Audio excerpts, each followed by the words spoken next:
Olá, seja bem-vindo ao curso de atendimento ao paciente crítico. Unidade de terapia intensiva. Conceito, história e estrutura. A unidade de terapia intensiva é conceituada como uma unidade complexa dotada de sistema de monitorização contínua que admite pacientes potencialmente graves ou com descompensação de um ou mais sistemas orgânicos e que com o suporte e tratamento intensivos tenham possibilidade de se recuperar. Assim, o UTI tem como objetivo prestar assistência a pacientes graves e de risco que exijam assistência médica e de enfermagem ininterruptas, além de equipamento e recursos humanos especializados. As unidades de tratamento intensivo devem assegurar um funcionamento que atenda a um parâmetro de qualidade, assegurando a cada paciente o direito à sobrevida, assim como a garantia, dentro dos recursos tecnológicos existentes, da manutenção da estabilidade de seus parâmetros vitais. O direito a uma assistência humanizada. Uma exposição mínima aos riscos decorrentes dos métodos propedêuticos e do próprio tratamento em relação aos benefícios obtidos e o monitoramento permanente da evolução do tratamento, assim como de seus efeitos adversos. São várias doenças que podem levar ao UTI e isso torna muito difícil a compreensão de todas elas. Porém, os mecanismos de morte são poucos e comuns a todas as doenças. É atuando diretamente nos ditos mecanismos de morte que a equipe intensivista proporciona a saída do paciente de um estado crítico de saúde com perigo iminente de morte, para uma condição que possibilite a continuidade do tratamento da doença que o levou a tal estado. As UTIs podem ser classificadas da seguinte forma: neonatal, atendem pacientes de 0 a 28 dias. Pediátrico, atendem pacientes de 28 dias a 14 ou 18 anos de acordo com as rotinas hospitalares internas. Adulto, atendem pacientes maiores de 14 ou 18 anos de acordo com as rotinas hospitalares internas.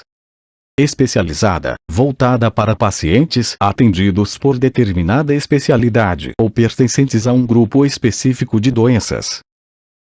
A estrutura física da unidade de terapia intensiva é dividida em 3 tipos de recursos.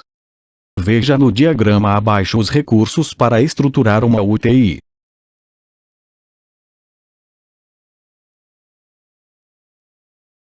Recursos físicos, que traz informações de como deve ser a estrutura física da UTI. Recursos materiais, são materiais utilizados para assegurar a assistência prestada ao paciente. Recursos humanos, são os profissionais que têm por responsabilidade prestar uma assistência ao paciente, seja de maneira direta ou indiretamente. Equipe multiprofissional e interdisciplinar. Os profissionais que prestam assistências na unidade de terapia intensiva são nomeados como intensivistas. A equipe de atendimento é multiprofissional e interdisciplinar, constituída por diversas profissões: médicos, enfermeiros, fisioterapeutas, nutricionistas, psicólogos, assistentes sociais e técnicos de enfermagem, dentre outros. Médico intensivista. Cabe a este profissional evoluir e medicar diretamente os pacientes internados nos aspectos nutricionais, cardiológicos, pulmonares, neurológicos, entre outros. Enfermeiro intensivista. Formação para o atendimento de pacientes de alta complexidade com grande dependência no leito. Supervisiona a ação do grupo de técnicos e auxiliares de enfermagem, como a higienização, controle das medicações e prescrições, tendo papel assistencial fundamental. Fisioterapeuta intensivista. Atua na manutenção e prevenção de vários aspectos das fisiologias em virtude da dependência total ou parcial do paciente que pode culminar na chamada síndrome do imobilismo. Nutricionista. Efetua diagnósticos e evoluções dietéticas específicas coordenado, organizando e acompanhado as prescrições nutricionais. Psicólogo intensivista. Todos os aspectos emocionais, seja do paciente, da família ou da equipe, são constantemente avaliados e observados através da psicologia intensiva. Assistente social. Atua no apoio à família e paciente em situações externas ou internas que possam impor dificuldades não relacionadas ao andamento terapêutico direto, seja no âmbito família, do trabalho ou pessoais. 10. É fundamental tanto para o paciente como para a família compreender a UTI como etapa essencial para a superação da doença. Porém, tão importante é aliviar e proporcionar conforto independente do prognóstico. A equipe está orientada no respeito à dignidade e autodeterminação de cada pessoa internada, estabelecendo e divulgando a humanização nos seus trabalhos, buscando amenizar os momentos vivenciados através do paciente e família. Conversando sobre humanização na UTI. A humanização na UTI é compreendida no processo de cuidar do paciente como um todo, envolvendo o contexto familiar e social. Essa prática deve incorporar os valores, as esperanças, os aspectos culturais e as preocupações de cada um, ou seja, uma assistência que considera o indivíduo como um todo biopsicossocioespiritual. Para que isso ocorra, é necessário um conjunto de medidas que englobam o ambiente físico, o cuidado dos pacientes e seus familiares e as relações entre as equipes de saúde. Admissão e alta de pacientes na UTI. O Estado do Ceará, por meio da Portaria 6A número 879 de 2003, cria uma comissão técnica em terapia intensiva com objetivos de acompanhar a utilização adequada dos leitos de UTI no Estado do Ceará. Então, para organizar o processo de admissão e alta, a comissão, após avaliação dos fatores nacionais e regionais, propõe as seguintes medidas. Níveis de priorização para a indicação apropriada dos leitos de UTI. Condições específicas ou patologias determinadas apropriadas para a admissão à UTI. Critérios de alta da UTI. Outras recomendações, incluindo o papel da central de regulação, do médico regulador e do auditor. Critérios de priorização. Os critérios de priorização na regulação médica das solicitações de internação em UTI são: critérios de prioridade para admissão na UTI. Prioridade 1. Conceito: pacientes criticamente enfermos e instáveis que necessitam de cuidados de terapia intensiva e monitoração que não pode ser provida fora de ambiente de UTI. Usualmente esses tratamentos incluem suporte ventilatório, drogas vasoativas contínuas, etc. Nesses pacientes não há limites em se iniciar ou introduzir terapêutica necessária. Exemplos desses doentes incluem choque ou pacientes com instabilidade hemodinâmica, pacientes em insuficiência respiratória aguda necessitando suporte ventilatório. Prioridade 2. Conceito: pacientes que necessitam de monitoração intensiva e podem potencialmente necessitar intervenção imediata. Geralmente não existe terapêutica estipulada para estes pacientes. Exemplos incluem pacientes com condições comórbidas crônicas que desenvolvem doenças agudas graves clínicas ou cirúrgicas. Prioridade 3. Conceito: pacientes criticamente doentes, mas que têm uma probabilidade reduzida de sobrevida pela doença de base ou natureza da sua doença aguda. Esses pacientes podem necessitar de tratamento intensivo para aliviar uma doença aguda, mas limites dos esforços terapêuticos podem ser estabelecidos, como não intubação ou reanimação cardiopulmonar. Exemplos incluem pacientes com neoplasia metastáticas complicadas por infecção, tamponamento ou obstrução de via aérea. Prioridade 4. Conceito: pacientes que geralmente não são apropriados para a admissão à UTI. A admissão desses pacientes deve ser feita em base individual, em circunstâncias não usuais e ao discernimento do diretor clínico da UTI. Esses pacientes podem ser colocados em duas categorias. Benefício mínimo, se algum, de cuidados intensivos, devido ao baixo risco de intervenção ativa que não possa ser realizada em ambiente fora da UTI. Pacientes com doenças terminais ou irreversíveis, com probabilidade de morte iminente. Por exemplo, dano cerebral grave irreversível, disfunção de múltiplos órgãos irreversível, câncer metastático e irresponsivo à quimio ou radioterapia, pacientes com capacidade de tomar decisões que declinam de cuidados de terapia intensiva e ou monitoração intensiva e que recebem apenas cuidados paliativos, morte encefálica de não doadores ou pacientes em estado vegetativo persistente. Atuação da equipe de enfermagem. Rotina de admissão. Receber o paciente e identificar-se. Identificar a equipe e o profissional que ficarão em contato direto com o paciente. conferir o prontuário quanto ao número de leito, registro e o nome do paciente, orientar o paciente quanto à rotina da unidade, se houver condições. Proceder à admissão, monitorização cardíaca, sinais vitais, controle de venólise, PVC, pressão venosa central, drenos, PAM, pressão arterial média, PIC, pressão intracraniana, e outros. Realizar as anotações de enfermagem, anotar a admissão no livro de registros, verificar exames e procedimentos que necessitam ser realizados, organizar prontuário, orientar a família quanto às rotinas da UTI. Rotina de alta da unidade de terapia intensiva. Verificar se alta está prescrita na prescrição médica. Anotar em livro de registro. Orientar pacientes sobre a alta. Organizar o prontuário. Confirmar a liberação da vaga com o enfermeiro da unidade. Providenciar a limpeza terminal do box. Recompor a unidade com vidro de aspiração, macronebulização, inspirador, materiais. Testar equipamentos. Arrumar o leito.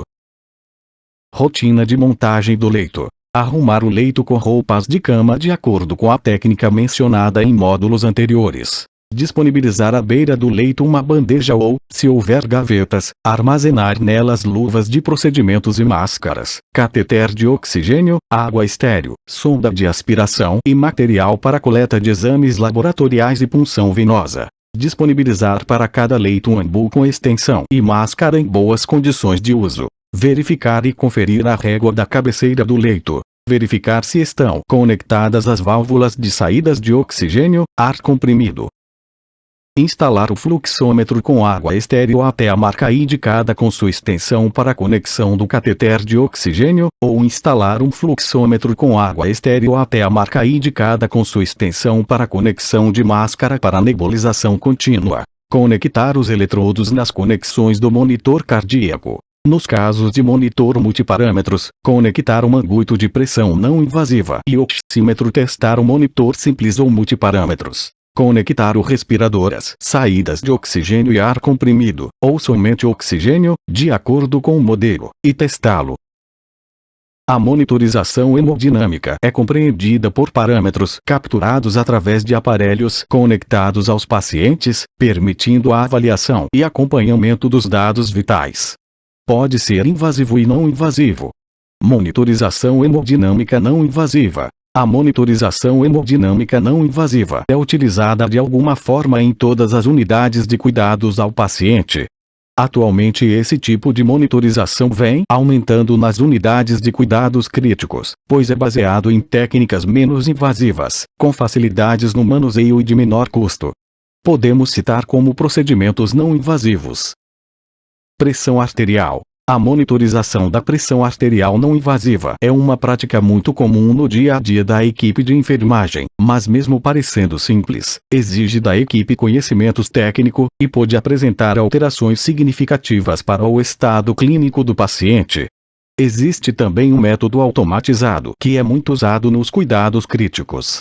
Para usar esse método é necessário um monitor multiparâmetro, um módulo de pressão, um cabo e um manguito. O manguito é posicionado na parte superior do braço e inflado após o acionamento do módulo de pressão não invasiva. A pressão é aumentada até que o pulso radial desapareça. Quando o manguito for desinflado progressivamente, um microprocessador, que interpreta as oscilações dentro do manguito, fornece os valores pressóricos e estabelece os valores sistólicos, médio e diastólico.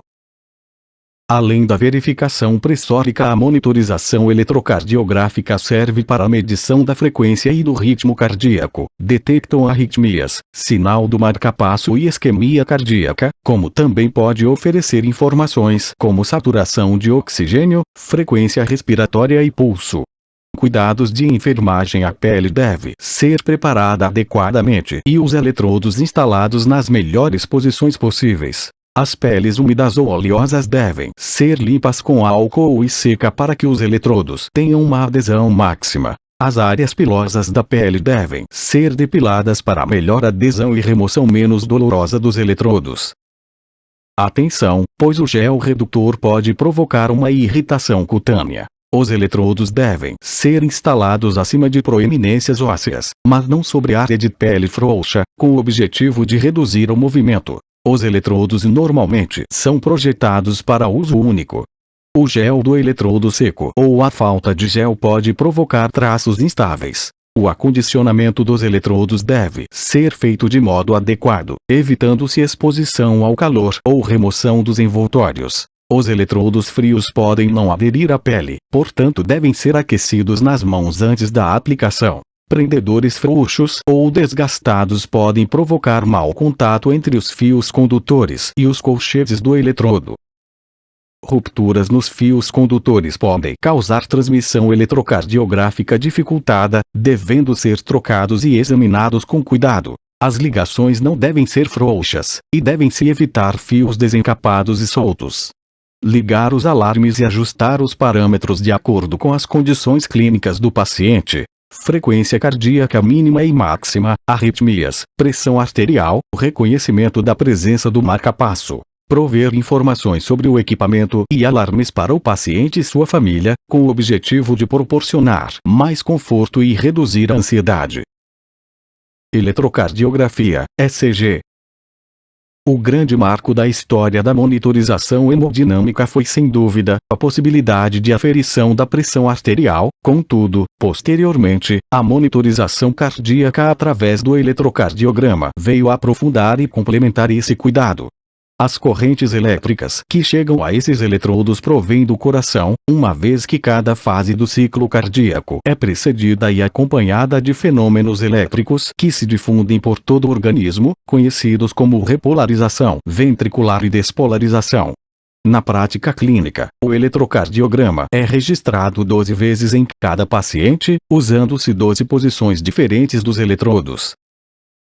A atividade elétrica do coração é sempre a mesma, mas como ela é captada de diferentes ângulos na superfície corporal, as deflexões registradas diferem em aparência nas diversas derivações. Derivações eletrocardiográficas. Este é um nome que se dá a cada etapa do registro da atividade cardíaca através de uma região diferente. Como já dissemos, elas são 12 e iremos apresentar a seguir. Membros periféricas. D1. D2, D3, AVR, AVL, AVF. Precordiais, V1, V2, V3, V4, V5, V6. O eletrodo explorador, ou aquele que é usado para captar as derivações precordiais, está situado para V1, no quarto espaço intercostal, na borda direita do externo. Para V2, no quarto espaço intercostal, na borda esquerda do externo. Para V3, a meia distância entre V2 e V4. Para V4, no 5 espaço intercostal esquerdo, sobre uma linha vertical que desce do meio da clavícula. Para V5, na interseção da linha horizontal, que parte de V4, com a linha axilar anterior. Para V6, na interseção da linha horizontal, que parte de V4, com a linha axilar média.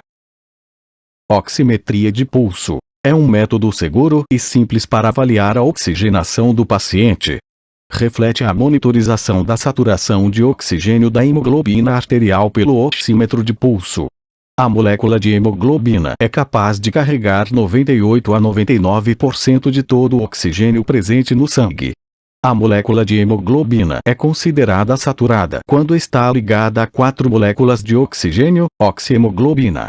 A saturação de oxigênio reflete a quantia de hemoglobina que está ligada com oxigênio. O oxímetro de pulso pode ser usado para detectar a presença de hipoxemia em pacientes com potenciais distúrbios respiratórios que estejam sob ventilação mecânica, em oxigenoterapia e em pacientes com deficiência neurológica que pode afetar a respiração. Calafrios, atividades de pressão, pacientes inquietos no leito, baixa perfusão e edema podem interferir na leitura da oximetria. Capnometria. Refere-se à medida e ao registro do gás carbônico no final da expiração, constituindo em uma das essências da função respiratória. Sua utilidade está na possibilidade a cada ciclo respiratório de monitorizar a concentração de CO2 do ar expirado no final da expiração. Os capnógrafos analisam e registram a pressão parcial de CO2 durante o ciclo respiratório por um sensor aplicado nas vias aéreas do paciente ou pela aspiração de uma amostra de ar das vias aéreas processada por um sensor. Temperatura. A temperatura pode ser monitorizada de várias regiões, como axilar, retal, oral, esofágica, vesical e cerebral. Esse cuidado exige da equipe de enfermagem conhecimento técnico, pois pode reconhecer alterações significativas do estado clínico do paciente em tempo hábil. Frequência respiratória. Mecanismo que o corpo utiliza para realizar as trocas gasosas entre a atmosfera e a corrente sanguínea e entre o sangue e as células. A frequência, profundidade e ritmo dos movimentos ventilatórios indicam a qualidade e eficiência da ventilação. Monitorização hemodinâmica invasiva. A monitorização hemodinâmica invasiva, quando clínica e criteriosamente bem indicada, fornece informações qualitativas e quantitativas das pressões intravasculares. Entretanto, devemos lembrar que a cateterização desses vasos está associada a complicações e riscos inerentes de qualquer procedimento invasivo. Sendo assim, a assistência de enfermagem torna-se fundamental na monitorização hemodinâmica invasiva, pois a equipe de enfermagem está envolvida desde o preparo do material e do paciente até a manutenção adequada dessa monitorização, bem como deve estar atenta para prevenir complicações.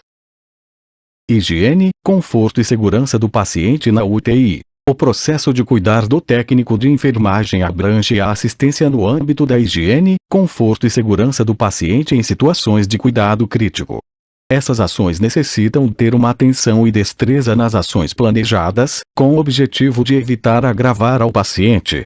Assim torna-se importante rever alguns conceitos e procedimentos que serão desenvolvidos na assistência direta ao paciente em cuidados críticos. São eles: higiene corporal. O processo do banho é uma prática de higiene em que são utilizados água e sabão. Embora a restauração da limpeza seja o principal objetivo do banho, há outros: eliminação de odores desagradáveis do organismo, redução do potencial de infecções, estimulação da circulação e glândulas, oferecimento de uma sensação refrescante e relaxante, melhora da autoimagem, movimentar articulações, exercitar músculos, auxiliar no exame físico. Banho no leito. O banho no leito é a higienização total ou parcial do corpo executada pela equipe de enfermagem em pacientes acamados, impossibilitados de saírem do leito. Higiene oral. A higiene oral é a limpeza da cavidade oral, ou seja, dentes, gengiva e língua, e é realizada a fim de evitar infecções bucais, cardíacas, digestivas e respiratórias. É importante que a higiene oral do paciente inconsciente seja pelo menos de 4 em 4 horas. Contudo, compete ao enfermeiro determinar através do diagnóstico de enfermagem o plano terapêutico e supervisionar sua realização. Durante o cuidado bucal, o profissional deve examinar a boca do paciente e documentar qualquer condição anormal. Cuidados com prótese dentária. As próteses dentárias são dentes artificiais que substituem um conjunto de dentes inferiores e ou superiores de uma pessoa. Pode ser de plástico ou vulcanite. Uma ponte é um recurso dentário que substitui um dente ou vários deles. Pode ser fixo a outros dentes, permanente, não podendo ser retirada, ou presa por um gancho, o que permite ser retirada da boca. No caso de pacientes que não podem retirar a própria dentadura, ela deve ser feita pela equipe de enfermagem. Realização da técnica: usar luvas de procedimento e pano seco ou gaze para remover uma dentadura superior completa. Segurar as superfícies frontal e palatal da dentadura com os dedos polegar e indicador. Posicionar o dedo indicador de sua mão oposta sobre a borda superior da dentadura e pressionar, para romper a selagem existente. Para remover uma dentadura inferior completa, segurará as superfícies frontal e lingual da dentadura com os dedos polegar e indicador e, cuidado, tentar erguer. Para remover pontes móveis, exercer pressões equivalentes sobre as bordas de cada um dos lados da prótese. Evitar erguer os ressaltos metálicos.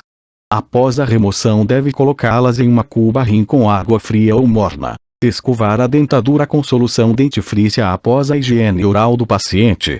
Preocupar-se de proteger a cuba e ao redor da pia para que caso a dentadura caia não danifique. Lavar a prótese. Recolocar no paciente ou protegê-la e colocar em recipiente próprio e seguro. 40.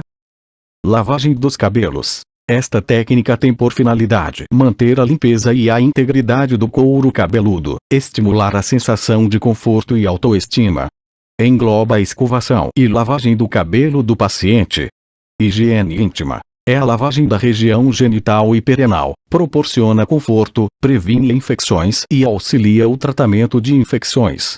Deve ser realizada durante o banho, após a eliminação vesical intestinal e segundo necessidade. Mudança de decúbito. O apoio adequado e mudança frequente de posição facilitam o repouso, pois proporcionam relaxamento alternado dos diversos grupos de músculos do organismo. Previne úlceras de pressão, que aparecem devido à compressão e maceração de tecidos moles presentes nas saliências ósseas.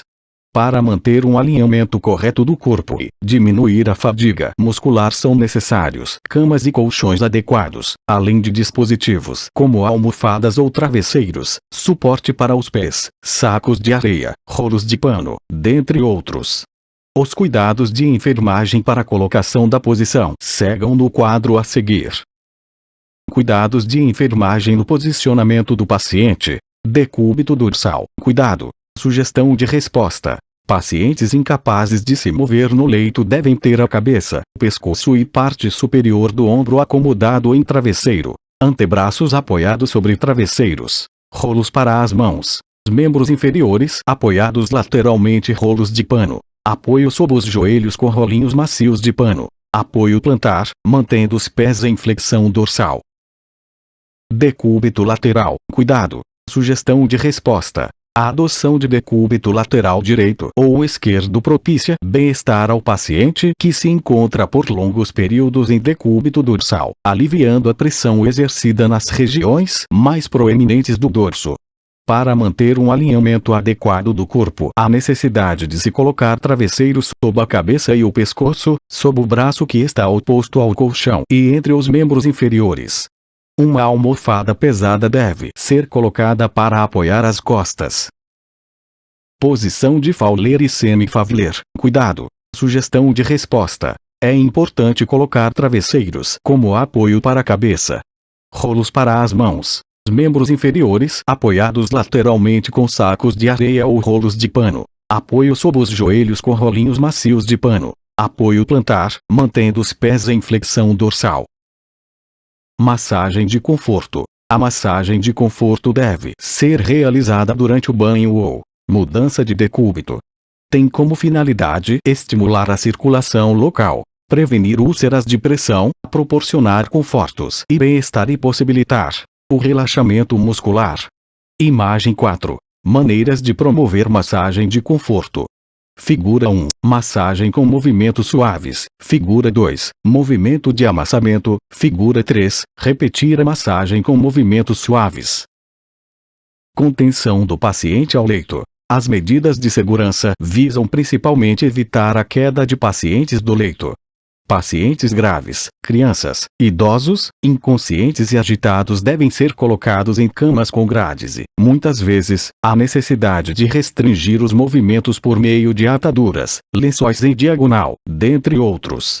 A restrição, também conhecida como imobilização, em algumas literaturas é utilizada para manter o paciente imobilizado ou um membro. Esse cuidado tem como objetivo limitar a atividade dos clientes confusos e agressivos, evitar ou diminuir os riscos de queda, quando desassistidos, dentre outros.